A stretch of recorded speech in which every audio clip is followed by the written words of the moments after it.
계속해서 저희 출애굽기 3장 보겠습니다. 먼저 잠깐 기도하겠습니다. 하나님 아버지, 저희가 오늘도 주님의 말씀 앞에 나왔습니다. 저희가 주님의 말씀을 바르게 이해할 수 있도록 또 도와주시기 원합니다.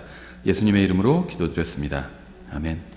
저희 출애굽기 3장 12절까지 봤는데요.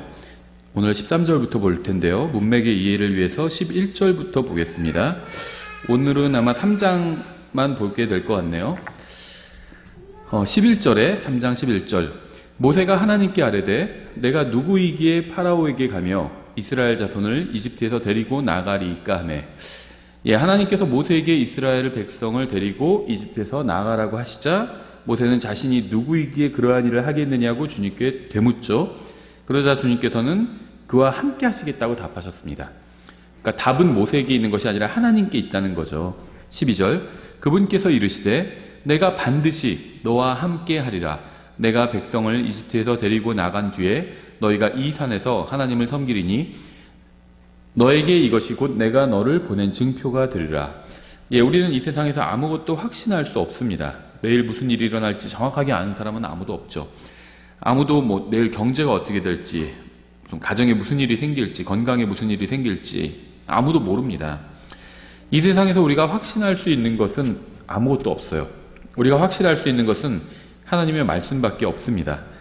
주님께서는 신약성경에서 구원받은 사람들에게 결코 버리지 않고 떠나지 않겠다고 말씀하셨습니다.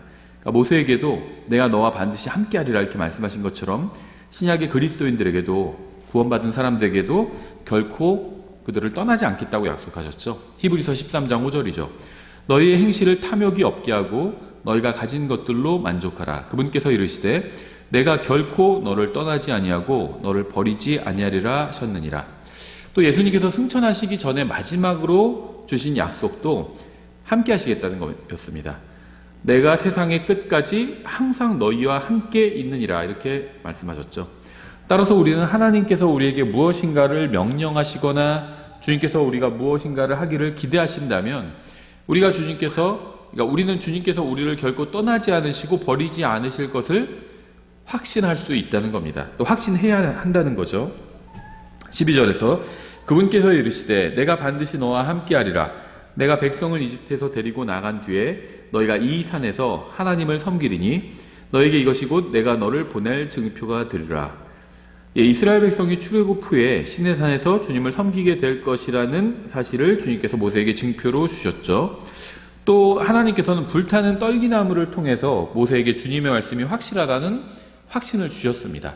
그러니까 기적을 통해서 떨기나무가 불에 타는데 아예 타 없어지지 않는 것 자체가 기적이죠. 그러니까 이런 기적을 통해서 하나님께서 자신의 말씀을 확실히 실행하시겠다라는 확신을 모세에게 주신 것이죠.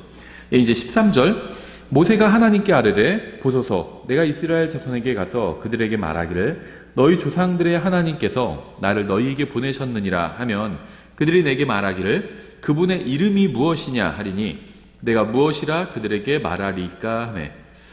히브리인들은 이집트에서 400년 이상을 거했습니다. 그러니까 이집트 사람들은요 강의 신, 나일 강의 신, 또 짐승의 신, 그러니까 또 가축의 신 이런 것들을 섬겼죠. 그래서 왜 이집트 벽화 이런 거 보면 개의 탈 같은 걸 쓰고 있기도 하고 이런 짐승의 신을 섬겼던 거예요. 그리고 금송아지를 이스라엘 백성들이 만들었던 건요 이집트에서 송아지를 숭배했기 때문이었죠. 그래서 이런 신들을 섬겼습니다.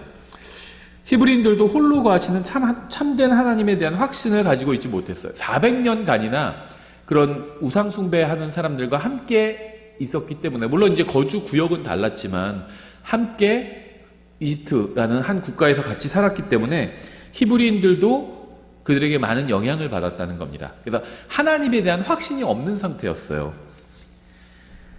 모세는 그러한 히브리인들의 상황과 불신을 아주 잘 알고 있었습니다. 그렇죠? 이집트인들의 영향을 많이 받아서 정말 그 선조들의 믿음과 같지 않다는 걸, 백성의 믿음이 그것을 모세는 잘 알고 있었죠. 그래서 그들 앞에 하나님의 말씀을 가지고 나가려면 미리 이제 좀 대비를 해둘 필요가 있었죠. 따라서 모세는 자신에게 말씀하시는 하나님이 누구신지 명확하게 해둘 필요가 있었습니다. 우리가 이제 처음 만난 사람끼리는 통성명을 하게 되잖아요. 그렇죠? 이거 어느 문화나 다 마찬가지죠. 통성명을 하게 됩니다. 한국 사람은 거기다가 이제 직업이 뭐냐, 뭐 나이가 몇 살이냐, 막 위아래까지 따지죠. 근데 서양 사람들은 그런 건 따지진 않아요. 하지만 이름은 주고받아요. 그러니까 이름을 알려주는 것은 정체성을 드러내는 가장 쉽고 빠른 방법입니다. 이름을 아는 것에서부터 시작해서 서로를 이제 알아나가게 되고 교제가 있게 되는 거죠.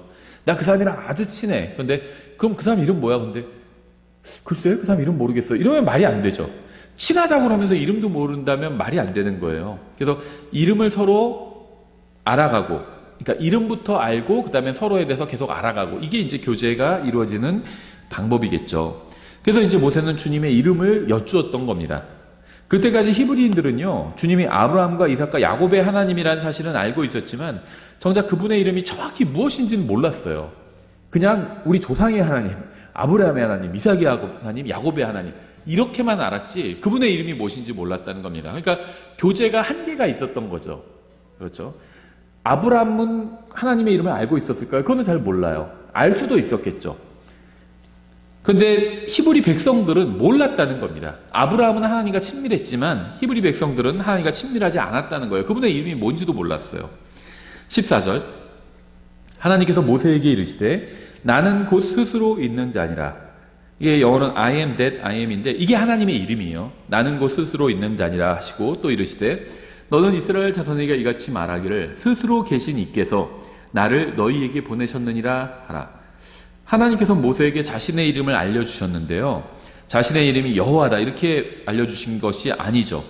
주님의 이름을 묻는 모세의 질문에 주님께서 나는 곧 스스로 있는 자니라 이렇게 답하셨습니다. 여호와의 증인들은 하나님의 이름이 여호와뿐이 없는 줄 알아요. 근데 하나님께서는 여호와라는 이름으로 알려주지 않으셨어요. 여기서 여호와도 하나님의 이름인 건 맞아요. 근데 하나님께서는 여호와라는 이름이 아니라 나는 곧 스스로 있는 자, 스스로 있는 분, 이 이름으로 알려주셨죠. 이 스스로 I am that I am, 나는 곧 스스로 있는 자니라, 이 이름과 정확히 사실 같은 의미를 갖는 신약의 표현이 뭐냐면요, 히브리서 13장 6절에 있는 예수 그리스도는 어제도 오늘도 영원토록 동일하시니라, 이겁니다. 하나님께서는 I am that I am 이렇게 자기 이름을 밝히셨어요. 그러니까 자기 이름이 I am이라고, 항상 있다, 나는 있다 이거예요. 사실 스스로 있는 분 이렇게 번역했는데 사실은 나는 있다입니다. 나는 있다, 이게 내 이름이다 이렇게 말씀하신 거예요. 근데 이게 무슨 의미냐면 어제도 오늘도 영원토록 동일하다, 이 의미입니다. 하나님이 지금 출애굽기 3장 14절에서 말씀하신 이 이름이 히브리서 13장 6절에서 예수님에 대한 표현, 어제도 오늘도 영원토록 동일하신 분이다, 이것과 같은 의미예요. 의미가 같다는 겁니다. 하나님은 항상 동일하신 분이에요. 변함도 없고 회전하는 그림자도 없는 분이죠. 야고보서 1장 17절에 나오죠. 모든 좋은 선물과 모든 완전한 선물은 위에서 오며 빛들의 아버지로부터 내려오거니와 그분께는 변함도 없고 회전하는 그림자도 없느니라. 동일하다는 겁니다. 돌아서지도 않으신다는 거예요. 똑같으신 분이라는 겁니다. 한결같은 분이라는 거예요. 하나님의 성품은 한 번도 변한 적이 없다는 겁니다. 과거에도 그랬고 지금도 그랬고 앞으로도 그럴 거예요. 과거에도 긍휼과 은혜가 충만하신 분이었어요. 지금도 그렇고 앞으로도 그럴 겁니다. 변한 적이 없어요. 과거, 미래, 현재를 나눌 필요가 없습니다. 하나님의 상태도 똑같아요. 과거엔 좀 힘이 약했다가 많은 사람들이 하나님을 믿어 하나님의 힘이 세졌다가 이런 것이 아니라는 거죠. 똑같습니다, 상태가. 제가 어렸을 때는 힘이 없다가 좀 크면서 청년이 되면서는 힘이 생겼다가 나이가 들고 이제 꺾이면서는 힘이 또 빠져나가게 되죠. 사람은 과거, 현재, 미래가 다 달라요. 근데 과거에 저는 구원받지 못한 사람이었죠. 그 현재는 구원받은 상태예요. 미래에는 몸도 변화되겠죠. 사람은 과거, 현재, 미래가 다 달라요. 하나님은 똑같아요. 변함이 전혀 없습니다. 그래서 하나님의 이름이 I am인 거고 어제도 오늘도 영원토록 동일하신 겁니다. 하나님의 속성이죠, 이게. 우리는 과거, 현재, 미래가 있어요. 사탄, 교황, 왕, 목사, 대언자, 현명한 사람이건 어리석은 사람이건 대단한 사람이건 아닌 사람이건 마귀건 누구건 간에 과거, 현재, 미래가 있습니다. 마귀는 과거에 하나님을 덮는 그룹이었죠. 현재는 이 세상의 신이고 사탄, 마귀, 사악한 영이죠. 미래에는 영원히 불호소에서 심판받게 되죠. 모든 창조물은 과거와 현재, 미래가 있습니다. 동일한 사람이라도 과거의 존재와 현재의 존재와 미래의 존재 간에 차이가 있어요. 성격이나 성품이 변할 때도 있고요. 상태가 변하기도 합니다. 과거에는 아주 성격이 그냥 급하고 속된 말로 개차반이었는데 지금은 아주 성격이 훌륭해진 사람도 있어요. 하나님의 다루심을 정말 도망가지 않고 믿음으로 잘 이겨내면서 아주 정금같이 나온 그런 사람들도 있어요. 그렇죠? 사람은 변해요, 상태가. 하지만 하나님은요, 시간의 경계 밖에 거하십니다. 그래서 하나님은요, 아브라함과 이삭과 야곱의 하나님이 어떤 분이 아니라 항상 아브라함과 이삭과 야곱의 하나님이신 겁니다. 하나님께는 현재형밖에 없어요. 인간에게 아브라함과 이삭과 야곱은 오래전에 죽은 과거의 인물들이지만 하나님께는요, 그들이 주님 앞에 살아있는 현재 인물들입니다. 현재 인물들. 자, 하나님은 과거, 현재, 미래 어느 때에도 계십니다. 그래서 주님은 항상 I am, 즉 나는 있다 라는 이름을 사용하시는 겁니다. 스스로 계신 이께서 나를 너희에게 보내셨느니라 하라. 주님께서는 여호와라는 이름이 아니라 스스로 계신 이라는 이름으로 모세를 보내셨죠. 시편 83편 16, 18절에 이렇게 되어 있어요. 여호와라는 이름의 주만 홀로 온 땅에 위에서 지극히 높으신 분이심을 너희 사람들이 알게 하소서. 이 말씀의 의미는요, 하나님의 이름이 여호와 하나라는 것이 아니라 여호와이신 하나님 한 분만 높으신 분이라는 거죠. 영어 성경 중에는요, 이게 하나님의 이름이 여호와만 있다 이런 뉘앙스로 요 구절이 번역되어 있어요. 여호와인들이 이제 그 구절을 가지고 하나님의 이름은 여호와밖에 없다 이렇게 주장을 하는데, 성경은 단 한 번도 하나님의 이름이 여호와만 있다고, 여호와 하나만 있다고 이렇게 말씀하신 적이 없습니다.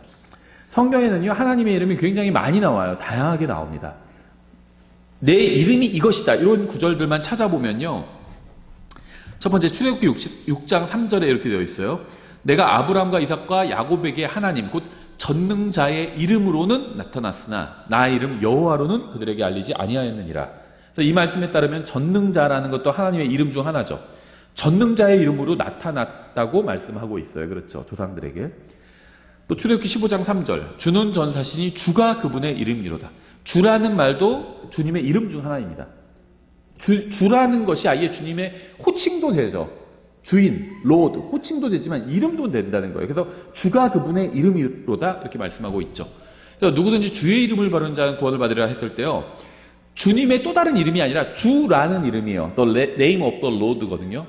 City of 서울이랑 같아요. 서울에 어떤 도시가 있는 게 아니라 서울시잖아요. 그것처럼 The name of the Lord는 주님의 이름이 아니라 주라는 이름입니다. 주의 이름을 부르는 자는 구원을 받으리라. 그게 주라는 이름을 부르면 구원받는다는 거예요. 그래서 십자가에 달린 강도가 예수님을 주여 이렇게 불렀죠. 구원받았어요. 주의 이름을 불렀잖아요. 주라는 이름을 불렀어요. 주 자체가 하나님의 이름이라는 거죠. 출애굽기 15장 3절에 의하면. 또 출애굽기 34장 14절에 독특한 이름이 나와요. 너는 다른 신에게 경배하지 말라. 주는 질투하는 하나님. 이렇게 나오지 않고 주는 질투라는 이름을 가진 질투하는 하나님이니라 이렇게 말씀하고 있어요. 그래서 출애굽기 34장에 의하면요, 질투가 하나님의 이름입니다. 질투하는 하나님이 아니라, 그것도 맞아요. 근데 질투 자체가 하나님이에요. 하나님의 이름이에요. 주는 질투라는 이름을 가진, 이렇게 말씀하고 있잖아요. 질투가 주님의 이름. 그래서 우리가 함부로 질투라는 말도 쓰면 안 돼요. 조심해서 써야 돼요. 질투가 하나님의 이름이기 때문에. 그 다음에 시편 68편 4절에 하나님께 노래하며 노래로 그분의 이름을 찬양하라. 자신의 이름 야를 힘입어 하늘들을 타신 분을 높이 찬양하며 그분 앞에서 기뻐할지니라. 영어로는 자죠, 자. 그러니까 야라는 것도 하나님의 이름입니다. 야. 우리가 함부로 부르면 안 되죠. 이사야서 42장 8절 나는 주니라 그것은 내 이름이니라. 나는 내 영광을 다른 자에게 주지 아니하면 내 찬양을 새긴 형상들에게 주지 아니하리라. 나는 주니라라는 요 말 자체가 주님의 이름이에요. 나는 주니라라고 하니까요, 주가 주님의 이름이라고 생각하는데 그건 앞에서 나왔죠. 나는 주니라라는 자체가 하나님의 이름입니다. 이 문장이 나는 주니라 그것은 내 이름이니라 이렇게 말씀하시죠. 나는 주니라 그것이 내 이름이래요. 나는 주니라가 이름인 겁니다. 이게 한국 사람한테는 어색한데요, 미국 사람들은 이거 그렇게 어색하지 않을 거예요. 왜냐하면요, 인디안들이 이런 식의 이름이 있죠. 뭐 주먹 쥐고 일어나. 옛날에 늑대와 함께 춤을 이라는 영화에서 많이 나왔죠. 이름이 주먹 쥐고 일어나 막 이런 게 이름이잖아요. 그 늑대와 함께 춤을, 그게 이름이에요.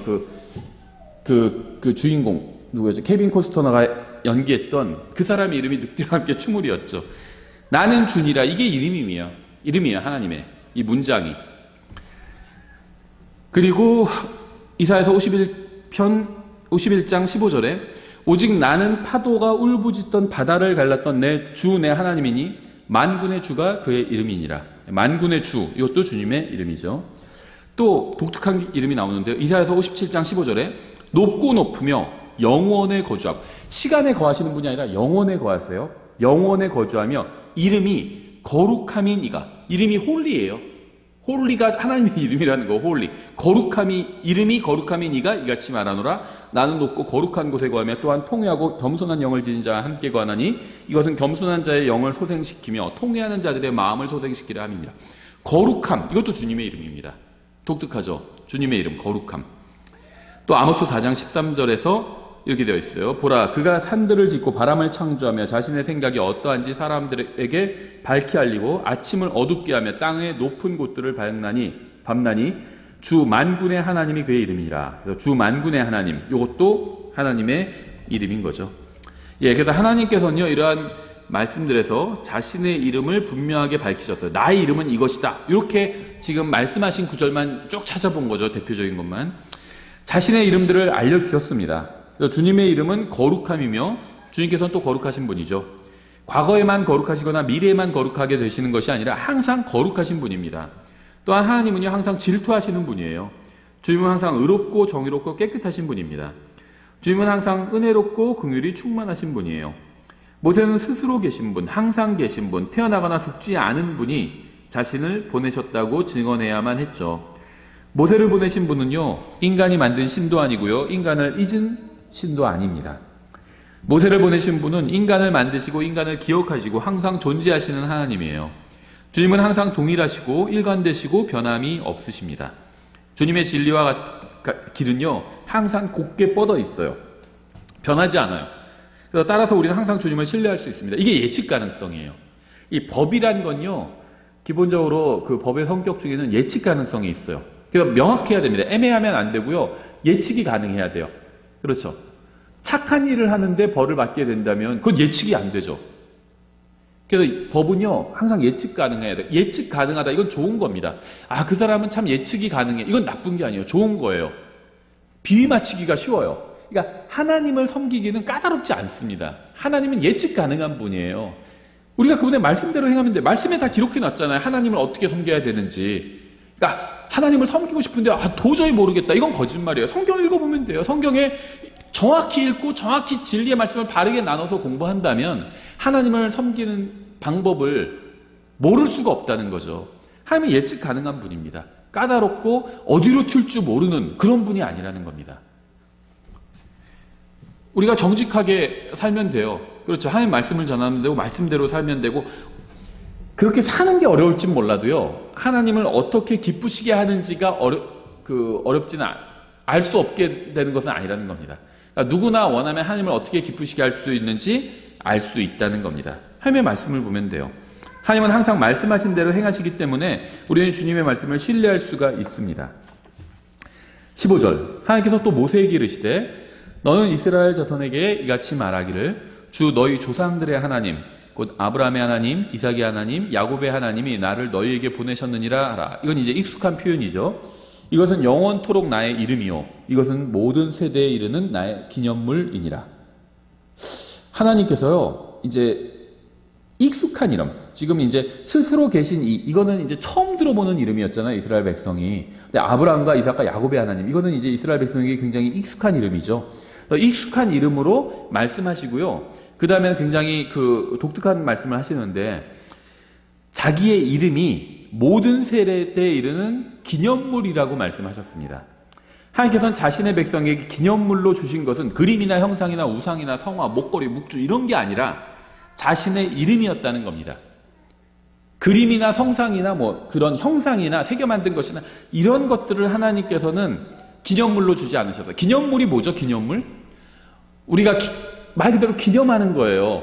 예전에 아버지가 어렸을 때 유럽 여행을 다녀오셔가지고 뭐 에펠탑 모형도 사오셨고요, 기념물을 사오셨어요. 그 해당 국가에서 파는 그런 기념물들이 있잖아요. 에펠탑 앞에는 에펠탑 모형 같은 게 팔 거고요, 개선문 앞에서 개선문 모형이 팔아요. 그런 기념물을 사오셨습니다. 기념물. 그럼 기념물을 보고 과거에 대해서 회상할 수가 있죠. 기념할 수가 있고요, 상상할 수가 있어요. 기념물을 보고. 아, 내가 여기 갔다 왔지. 맞아. 이렇게 생겼었어. 그 에펠탑이 이렇게 생겼었어. 알 수 있는 게 기념물이에요. 근데 하나님께서는요, 형상이나 뭐 그림이나 이런 걸 기념물로 주지 않으셨다는 겁니다. 뭘 기념물로 주셨냐면 자신의 이름을 기념물로 주셨대요. 그러니까 하나님의 이름을 보면요, 하나님에 대해서 알 수 있어요. 하나님은 이름이 질투예요. 거룩함입니다. 의로우신 분이고, 이런 게 하나님의 이름이에요. 홀로 계신 분이고 스스로 계신 분이고, 그러니까 이런 하나님의 이름이 기념물이에요. 그러니까 하나님의 이름을 생각하면 그분을 생각할 수가 있는 겁니다. 그 하나님의 이름을 들으면 그분이 어떤 분인지 우리가 생각할 수 있는 거예요. 하나님은 형상이나 그림을 통해서 자기를 사람들이 하나님에 대해서 알게 되기를 원하신 것이 아니라 사람들이 하나님을 알되 하나님의 이름, 근데 그 이름이 어디에 기록되어 있죠? 말씀에 기록되어 있죠. 하나님은 말씀을 통해서, 말씀에 기록된 하나님의 이름을 통해서 사람들이 하나님을 알게 되기를 원하셨습니다. 성상이나 우상이나 그림이나 이런 걸 통해서 하나님을 아는 것은 하나님을 아는 올바른 방법이 아니에요. 하나님을 어떻게 알아야 되냐? 하나님의 이름을 통해서 알아야 됩니다. 그래서 제가 아까 하나님의 이름 8가지를 쭉 구절을 찾아서 말씀드렸잖아요. 그것들을 공부하면 하나님에 대해서 알 수 있어요. 어떤 분이신지. 16절. 가서 이스라엘의 장로들을 함께 모으고 그들에게 이르기를 주 너희 조상들의 하나님 곧 아브라함과 이삭과 야곱의 하나님께서 내게 나타나 이르시되 내가 분명히 너희를 찾아와 너희가 이집트에서 당한 일을 보았노라. 눈에 보이는 것이 전부가 아니죠. 히브리인들은 주님을 보지 못했습니다. 주님께서는 분명히 그들을 하지만 찾아오셨어요. 이스라엘 백성의 눈에는 하나님이 보이지 않았지만 하나님이 분명히 찾아오셨습니다. 내가 분명히 너희를 찾아와 너희가 당한 일을 보았다, 이렇게 말씀하셨잖아요. 그들의 눈에는 오직 압제자인 파라오만 보였을지 모르지만 주님께서는 분명히 그들을 찾아오셔서 그들 가운데 계셨습니다. 하나님께서는 항상 인간의 역사에 개입하셔서 자신의 말씀을 이루십니다. 그러니까 하나님께서는 항상 사람들을 찾아오셨어요. 구약 성경에 보면요, 하나님께서 사람들을 찾아오신 경우는 너무 많아요. 정말 많습니다.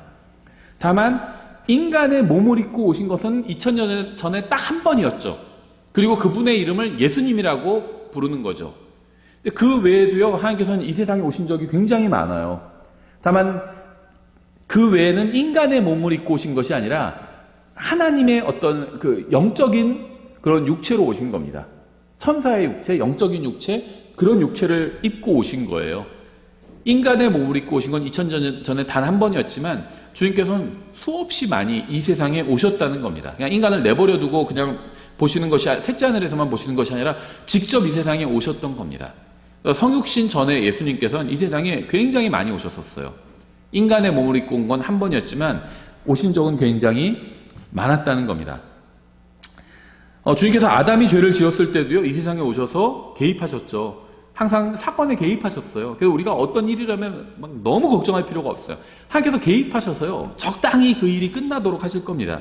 창세기 3장 8절.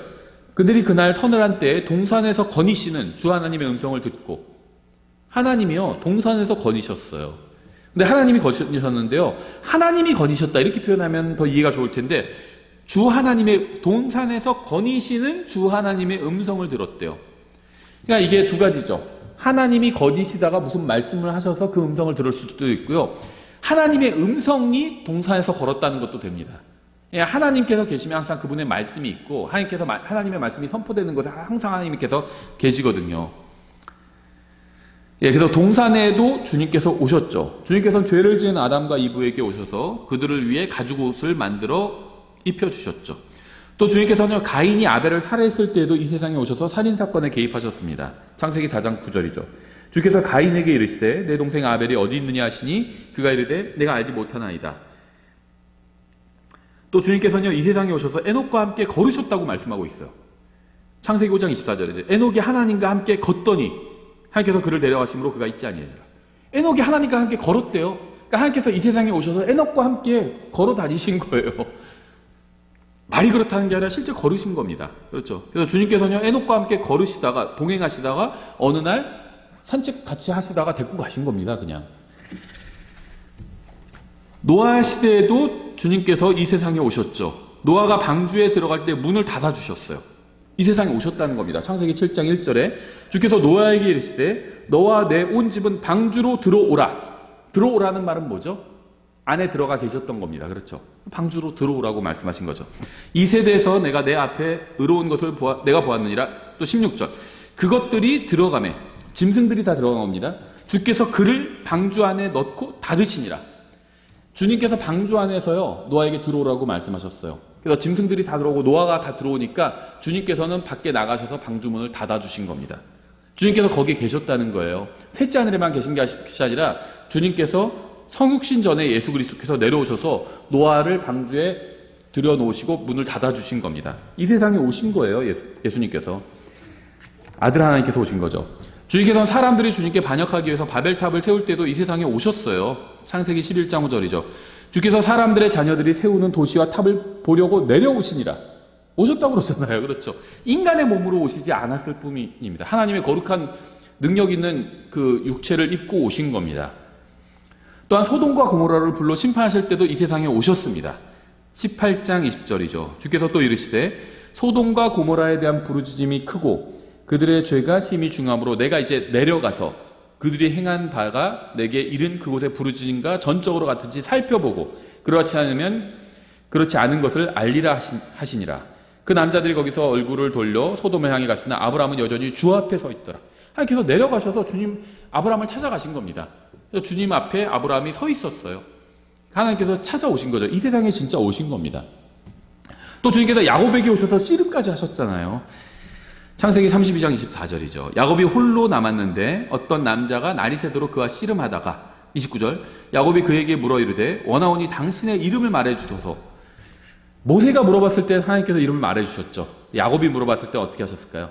하매 그가 이르되 어찌하여 내가 내 이름을 묻느냐 하고 그가 거기서 그를 축복함으로 이름을 알려주진 않고 축복만 해줬어요. 야곱이 그곳의 이름을 브니엘이라 했으니 이는 그가 이르기를 내가 얼굴을 대하여 하나님을 보았으나 내 생명이 보존되었다 하기 때문이라. 야곱은요 자기가 씨름한 분이 하나님이란 걸 알았습니다. 그래서 하나님의 이름을 물어봤던 거죠. 모세도 불타는 떨기나무에서 자기가 만난 분이 하나님이란 걸 알았죠. 그래서 이름을 물어봤고 이름을 알려주셨죠. 야곱도 하나님이란 걸 알고 씨름한 분이 이름을 물었지만 이름을 알려주지는 않으셨습니다. 그렇죠? 어쨌든 간에 이 세상에 오셔서 야곱과 씨름까지 하셨어요. 하나님께서는 인간을 버려두지 않으시고요. 이 세상에 오셔서 역사에 개입하셨습니다. 필요할 때마다 오셔서 개입하셨어요. 주님께서 하신 일들 중에 어떤 것은 성경에 기록되어 있고 어떤 것은 기록되지 않았을 뿐입니다. 주님께서 행하신 일이 성경에 모두 기록되는 것은 아니고요. 성경에 기록된 것만 주님께서 행하신 일도 아닙니다. 그렇죠.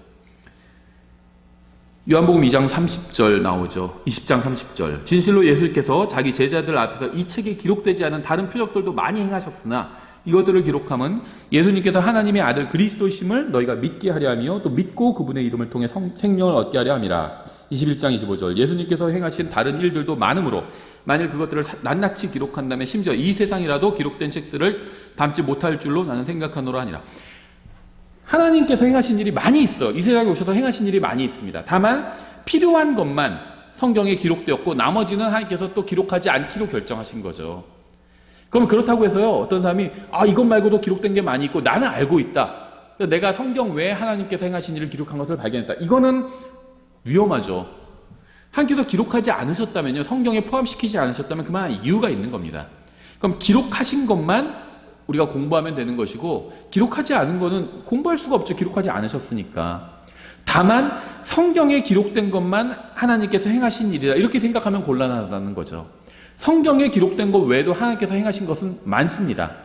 다만 하나님께서 자신의 뜻하신 바가 있기 때문에 성경에 어떤 것만 기록하셨을 뿐이에요. 그럼 우리는 그것만 공부하면 되는 겁니다. 그것으로 우리가 충분해요. 다른 건 몰라도 되기 때문에 하나님께서 어떤 일을 행하셨지만 우리가 알 필요가 없기 때문에 성경에 기록하지 않으신 거죠. 내가 분명히 너희를 찾아와 너희가 이집트에서 당한 일을 보았노라. 주님께서는 자신의 백성을 찾아오셨고요. 그들이 고난당하는 것을 보셨습니다. 이 성경에서 고난이라는 말이요, 177번 나오는데 두 번을 제외한 175번은 육체적인 고난을 의미합니다. 17절, 내가 말하였거니와 내가 너희를 이집트의 고난 가운데서 데리고 올라와 젖과 꿀이 흐르는 땅 곧 가나안 족속과 헷 족속과 아모리 족속과 브리스 족속과 히위 족속과 여부스 족속이 땅에 이르게 하리라 하셨느니라 하면, 이 말씀에 의하면 약속의 땅에는 가나안, 헷, 아모리, 브리스, 히위, 여부스 족속, 즉 6족속이 살고 있었죠. 하나님께서는 그들의 사악함으로 인해서 그들을 심판하시고 멸하시기로 작정하셨습니다. 그러니까요, 팔레스타인을 지금 이제 유대인들이 점령하고 있는데, 그러니까 이것이 원래 유대인들의 땅이 아닌데 그들이 갑자기 와서 뺏었다 막 이런 얘기를 하죠. 그럼 그게 원래 누구 땅이었을까요? 그 땅에 살던 사람들은 가나안 족속 다 죽었어요. 다 심판을 받아서 죽었습니다. 그러니까 지금 있는 팔레스타인 사람들도요, 그 땅 원래 주인이 아니라는 겁니다. 그렇죠. 그러니까 어떤 사람들은요, 유대인들이 과거 몇천 년 전에 자기 땅이라고 해가지고 들어와서 잘 살고 있는 사람들을 내쫓아서 어떻게 했다. 이것은 100% 사실이 아니라는 거예요. 맞는 부분도 있지만 틀린 부분도 많다는 겁니다. 그곳에 원래 살던 사람들은 죽었어요. 다 죽었습니다. 그러니까 지금 팔레스타인의 사람들이 그게 자기네 땅이라고 주장하는 건요, 미국이 원래부터 우리 땅이다, 지금 백인들이 그렇게 주장하는 거랑 똑같아요. 그 원래 살던 원주민들이 있잖아요. 그럼 원주민들 거지, 백인들은 나중에 왔잖아요. 그거나 마찬가지라는 거죠. 예. 그 게다가 이 이스라엘이 건국될 당시에요, 그 팔레스타인과 함께 살려고 했어요. 팔레스타인 사람들과 함께 살라고 제안했는데 팔레스타인 사람들이 그걸 거부한 겁니다. 이스라엘 백성이 처음부터 배타적으로 유대교 아닌 사람들은 다 나가, 그런 게 아니라는 겁니다. 지금 이스라엘의 국교가 유대교긴 하지만 또 유대교가 아닌 면도 있어요. 예. 그래서 이스라엘에는요, 유대교 신자들도 있고요, 무슬림들도 있습니다. 이스라엘 국민이요, 무슬림들도. 그래서 이스라엘 국가에서 그 군인들한테 경전을 나눠주는데요, 구약성경, 유대인들은 구약성경을 믿죠. 구약성경만 나눠주지 않는다고 그래요. 구약성경, 유대교 신자들에게 구약성경을 주고요, 무슬림 신자들도 많대요. 이스라엘 군인들 중에. 무슬림 신자들한테는요, 코란을 줍니다. 이스라엘 국가에서 자기들 군인들한테 코란을 줘요. 무슬림 신자들인 경우에는 코란을 주고, 유대교 신자들인 경우에는 구약성경을 준다는 겁니다. 예. 그러니까는 지금 언론에 나오는 것들, 마치 유대교인들이 이스라엘이 무슬림들을 박해해가지고 요번에 또 뭐를 일으키고 무슬림의 제3성전을 어떻게 하고 막 이런 기사들 나오는데요. 이스라엘 군인들 중에도 무슬림들이 있다는 겁니다. 그렇죠. 예. 그러니까 엉뚱하게 자꾸 갖다 붙이면 안 되겠죠. 예, 어쨌든지 간에 원래 이 약속의 땅에는요, 이 6 족속이 살고 있다가 하나님의 심판을 받았죠. 하나님께서는 끔찍한 죄를 짓는 사악한 자들을 제거하기로 결정하셔서 이스라엘을 심판의 도구로 사용하신 거고요. 이스라엘이 죄를 졌을 때 어떻게 하셨죠? 다시 바벨론, 아시리아를 들어서 이스라엘을 심판하신 거죠. 가나안 사람들은 사악했습니다. 하지만 이들은 젖과 꿀이 흐르는 땅에 살고 있었어요. 사악한 사람들이 젖과 꿀이 흐르는 땅에 살고 있었습니다. 이 세상에서 사악한 자들이 부를 누리며 풍요롭게 살면서 번영한다는 것은 아무것도 의미하지 않는다는 거예요. 누가 돈이 많다, 그건 영적으로 아무것도 의미하지 않는다는 겁니다. 가나안 사람들은 영적으로 사악했지만 젖과 꿀이 흐르는 풍요로운 땅에 살고 있었어요. 주님께서 언젠가 그들을 심판하실 겁니다. 중요한 것은 이 세상에서 얼마나 풍요롭게 사는지가 아니라 하나님과 어떤 관계를 맺고 있느냐예요. 이 세상에서의 모든 것들은 사라져 버릴 것이기 때문입니다. 시편 37편 1절에 기도했죠. 너는 악을 행하는 자들로 인하여 초조해하지 말며 불법을 행하는 자들을 부러워하지 말라. 그들은 곧 풀같이 베일 것이요 푸른 채소같이 시들리로다. 잠언 24장 1절. 너는 악한 자들을 보고 부러워하지 말며 그들과 함께하기를 바라지도 말라. 와, 나도 저기 같이 사업 저렇게 저 사람들이랑 했어야 되는 건데 부러워하지 말라는 겁니다. 그들의 마음은 멸망을 연구하고 그들의 입술은 해악을 말하느니라. 19절. 너는 악한 자들로 인하여 초조해하지 말며 사악한 자를 부러워하지 말라. 악한 자에게는 보상이 없으며 사악한 자의 등잔불은 꺼지리로다. 이렇게 말씀하고 있어요. 성경은 이 세상에서 부유하게 잘 사는 것이 영적으로 바르게 선 증거라고 말씀하신 적이 한 번도 없습니다. 이러한 주장은요, 사람들을 속이려는 거짓 교사들이 지어낸 거짓 교리에 불과해요. 디모데전서 6장 5절에 나와 있죠. 또 마음이 부패하고 진리가 없어 이득이 하나님을 따르는 것이라고 생각하는 사람들의, 우리 교회 봐라, 이렇게 큰 건물 짓고 막 사람들 많이 모이고 돈도 많다, 우리가 잘하니까 하나님께서 이렇게 복 주신 거다, 이렇게 얘기하는 거죠. 돈이 많은 게 곧 하나님을 잘 섬긴 것에 대한 증거다, 이런 주장을 하는 사람들이 잘못됐다는 거죠. 그런 사람들의 비뚤어진 언쟁이 생기나니 너는 그러한 자들로부터 떠나라. 그런 주장하는 사람이 있으면 떠나라는 겁니다. 그러나 만족하면서 하나님을 따르는 것이 큰 이득이 되느니라. 주님께서는 오직 한 민족에게만 그들이 주님 앞에서 바르게 걸으면 물질적인 복을 주시겠다고 약속하셨어요. 그 민족은 바로 아브라함과 이삭과 야곱의 자손인 히브리 민족이죠. 그러니까 너희가 하나님을 잘 믿으면 물질적인 복을 주겠다, 이 약속을 주신 것은 한 민족, 히브리 민족에게만 주셨다는 겁니다. 이 히브리 민족에는 어느 민족에게도 이런 약속을 주신 적이 없어요. 성경에 많이 나오는데 신명기 28장 1절에 내가 주 내 하나님의 음성에 부지런히 귀를 기울이고, 이스라엘 민족에게 하시는 말씀이죠. 내가 이날 내게 명령하는 그분의 모든 명령을 지키고 행하면 주 내 하나님께서 땅의 모든 민족들 위로 너를 높이 세우리라. 내가 주 내 하나님의 음성에 귀를 기울이면 이 모든 복이 내게 임하며 너를 따라잡으리니 내가 도시에서도 복을 받고 들에서도 복을 받으며 내 몸의 열매와 내 땅의 열매와 내 가축의 열매와 내 암소의 번식과 내 양떼가 복을 받고, 물질적인 복이에요. 다 내 바구니와 내 쌓아둔 것이 복을 받으며 내가 들어와도 복을 받고 나가도 복을 받으리라. 히브리 민족을 제한 어떤 민족에게도 이런 약속을 주신 적이 없습니다. 18절 그들이 내 음성에 귀를 기울이리라. 너는 이스라엘의 장로들과 함께 이집트 왕에게 가고 너희는 그에게 이르기를 주 히브리 사람들의 하나님께서 우리를 만나셨은즉 청하건대 이제 우리가 사흘 길쯤 광야로 가서 주 우리 하나님께 희생물을 드리게 하소서 하라. 첫 번째 요구사항이었죠. 성경 정말 놀라운 책입니다. 우리가 성경을 기록된 그대로 읽고 이해하고 믿는다면 아무것도 문제될 것이 없어요. 모세는 이스라엘 자손에게로 가서 장로들을 모아 하나님께서 자신에게 하신 말씀을 전해 주어야 했죠. 그는 그들에게 하나님의 말씀을 주었습니다. 그런 후에 모세와 장로들은 파라오에게 가서 하나님께서 자신들을 만나 주셨다고 말하려고 했죠. 하나님은 어디에 계실까요? 하늘에 계시죠. 영광의 왕자에 앉아 계십니다. 그런데 어떻게 하나님께서 자신의 백성을 만나 주실 수 있을까요? 하나님과 그분의 말씀은 뗄 수 없는 관계로 맺어져 있어요. 말씀이 하나님이었다고 성경 말씀하고 있잖아요. 하나님의 말씀이 선포되는 곳에서 하나님께서 함께 하시는 겁니다. 19절 내가 확신하노니 이집트 왕이 너희가 가는 것을 허락하지 아니하리라 아니라 강한 손으로 말미암지 아니하고는 아니하리라. 하나님께서는 파라오가 이스라엘 백성을 가지 않게 만들겠다고 말씀하지 않으셨어요. 주님은 단지 그가 가지 않게 할 것을 미리 아신다고 말씀하셨을 뿐이죠. 이건 마치 처음 자전거를 타는 아이가 넘어지게 될 것을 부모가 미리 아는 것과 같습니다. 부모는 아이의 자전거를 넘어뜨리진 않지만 자전거를 처음 배우는 아이가 탄 자전거가 넘어질 것을 알고 있어요. 지금 보조바퀴가 있는 자전거 이런 건 넘어지지 않지만요. 그것도 넘어질 때가 있어요. 근데 자전거가 보조바퀴가 없는 두발 자전거는 처음 배울 때 넘어지게 되죠. 그 얘기를 하는 겁니다. 부모는요, 아이가 처음에 자전거를 배울 때 넘어지게 될 걸 알고 있어요. 넘어뜨리진 않죠, 부모가. 근데 자전거를 처음 배우면 넘어진다는 걸 다 알고 있는 겁니다. 이렇게 어떤 일이 일어나게 하는 것과 그 일이 일어날 것을 미리 아는 것은 완전히 다른 일이죠. 하나님은 파라오가 이스라엘 백성을 가지 않게 만드신 적이 없어요.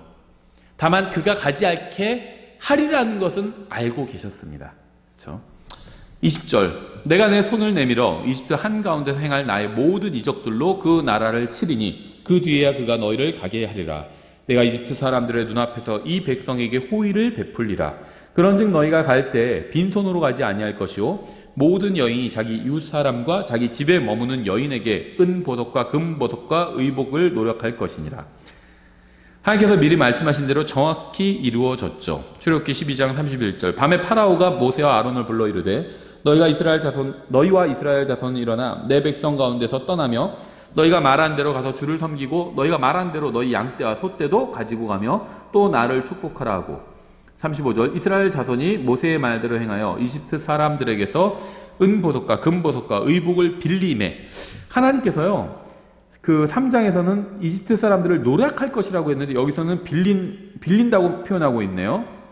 근데 빌린다고 했지만 왜 빌린다고 했냐면요. 나중에 다시 도로 갚게 될 것이기 때문에 빌린다고 표현하신 거고요. 그러니까 하나님께서 미리 아시는 거죠.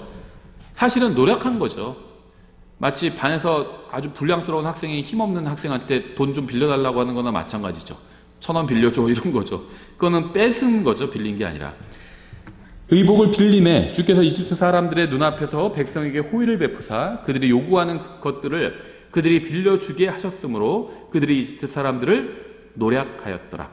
빌렸지만 노력한 거죠. 깡패가 돈 빌리러 오는 거나 마찬가지죠. 뺏은 거예요. 하나님은 항상 자신의 말씀대로 행하십니다. 주님은 항상 약속을 지키시죠. 주목할 점은요. 이스라엘 백성이 이집트 사람들의 물건을 노력한 것을 두고 성경에 빌렸다고 표현한 점이고요. 결국 이스라엘 백성은 자신들이 빌려온 것을 갚게 됩니다. 열왕기상 14장 25절에 나와 있죠. 르호보암 왕의 제5년에 이집트 왕 시삭이 예루살렘을 치러 올라와서 주의 집의 보물과 왕의 집의 보물을 빼앗되 다 빼앗고, 어디서 난 보물들이었을까요?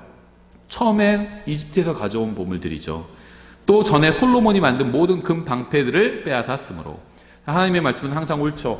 항상 진실하며 진리 그 자체입니다. 성경에 모순이 있다거나 성경이 틀렸다고 생각한다면 아직 성경을 충분히 읽지 않고 연구하지 않은 것일 뿐이죠. 왜 이런 말씀드리냐면요, 빌렸다고 하는데 또 노력했다고 하니까 어떤 학자들은 성경 이게 모순이다 이런 주장을 하기 때문에 이런 말씀을 드리는 겁니다. 하나님의 계획은 모세가 이스라엘 백성에게 가서 주님의 말씀을 전하고 그들의 장로들과 함께 파라오 앞에 서서 주님의 말씀을 선포하는 것이었습니다. 파라오는 마음을 완악하게 해서 주님의 백성을 보내지 않을 것이죠. 하지만 주님께서 그를 다루실 것이기 때문에 염려할 필요가 전혀 없습니다. 우리도 마찬가지. 하나님께서 하라고 하신 일을 하면 됩니다. 그거 너무 어려운데 하나님께서 다루실 거예요. 다 개입하실 거예요. 다루실 겁니다. 걱정할 필요가 없어요. 모세를 믿지 않는 백성도 주님께서 다루실 것이기 때문에 그들에 대해서도 모세는 걱정할 필요가 없습니다. 그냥 하나님께서 시키신 대로 하면 돼요. 말씀 전하라면 전하면 됩니다. 저 사람 안 믿을 것 같은데 상관없어요. 그건 성령님께서 하실 거예요. 말씀 전하라고 하면 전하면 됩니다. 우리가 전한 말씀을 통해서 성령님께서 일하시는 거예요. 그러니까 항상 사람들은요, 하나님께서 잘 하실까를 걱정해요. 하나님께서 일 제대로 하실까? 그럴 필요가 전혀 없다는 거죠. 하나님은 항상 일을 제대로 하셨습니다. 제대로 일하지 못하는 건 우리죠. 우리가 하면 됩니다. 하나님께서 시키신 대로. 하나님께서는 모세를 통해서 일하실 것이고 자신의 말씀을 이루실 것입니다. 모세가 해야 할 일은 주님의 말씀을 신뢰하고 그대로 행하는 것이었죠. 근데 모세가 아직도 주님을 신뢰하지 못해요. 그 장면이 이제 4장에 계속 나오죠. 그래서 다음 시간에 계속해서 4장을 보도록 하겠습니다.